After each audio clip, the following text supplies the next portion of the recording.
এই লাঠি জয়ন্তী আদি ৰকম বিভিন্ন জায়গায় আজি লাঠি জয়ন্তী উৎসৱ পালন কৰিছে।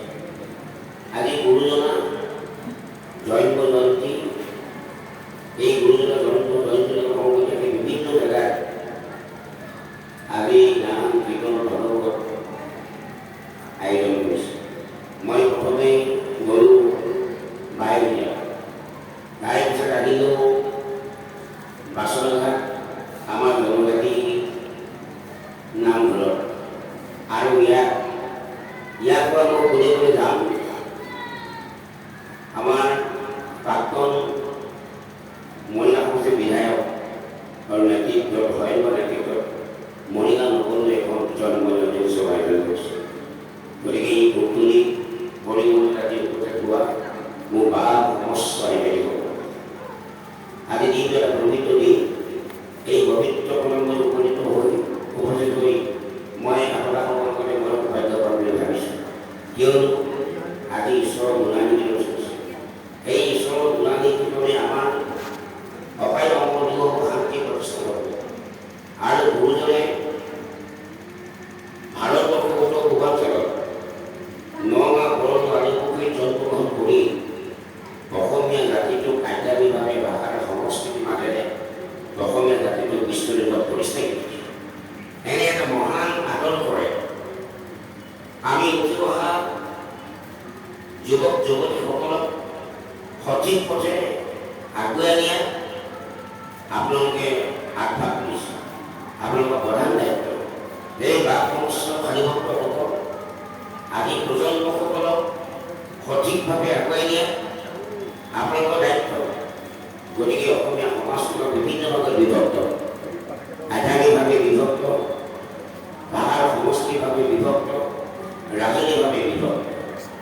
গতিকে কিছু পশ্চিমীয়া সংস্কৃতিয়ে আমাৰ অসমীয়া জাতিটোক ভাগ ভাগ কৰিছে। পশ্চিমীয়া সংস্কৃতিয়ে ভাষাৰ অসমীয়া জাতিটোক থান বান কৰিছে। এনে এটা সন্মিলনত, এনে এটা সময়ত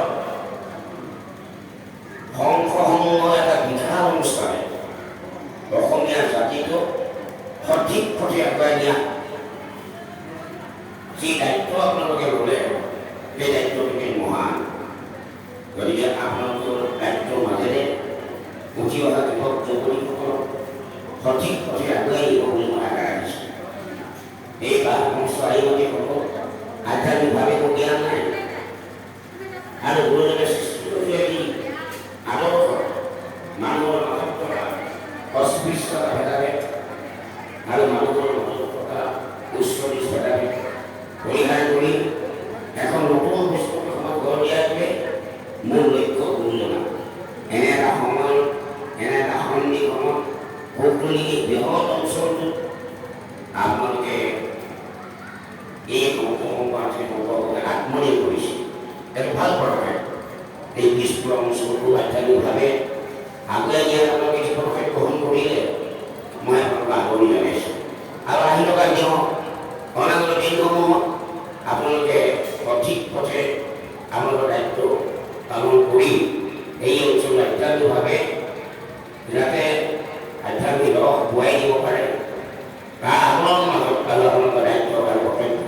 এইখিনিকে কৈ আজি 577তম আৰু আজি মহাত্মা গান্ধী বীৰত্ব জন্মদিন, আজি পবিত্ৰ দিন। এই দিনটোত আমি ঈশ্বৰৰ গুণাই নিবেদন কৰি আৰু আমাৰ অপায়সমূহ দূৰ কৰি সমাজখনত শান্তি প্ৰতিষ্ঠা কৰে, তাৰ কাৰণে আমি ভগৱানৰ ওচৰত গুণ গাইছোঁ। এই আমাৰ দায়িত্ব, এই কৰ্তব্য। সকলোকে মই ভাগৱতসকলক পুনৰ আপোনালোকৰ আশীৰ্বাদ বিচাৰি মই মোৰ ভাষণ সামৰিছোঁ। নমস্কাৰ।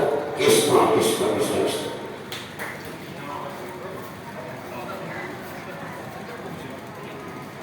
কৃষ্ণ হৰে কৃষ্ণ পৰম শ্ৰদ্ধা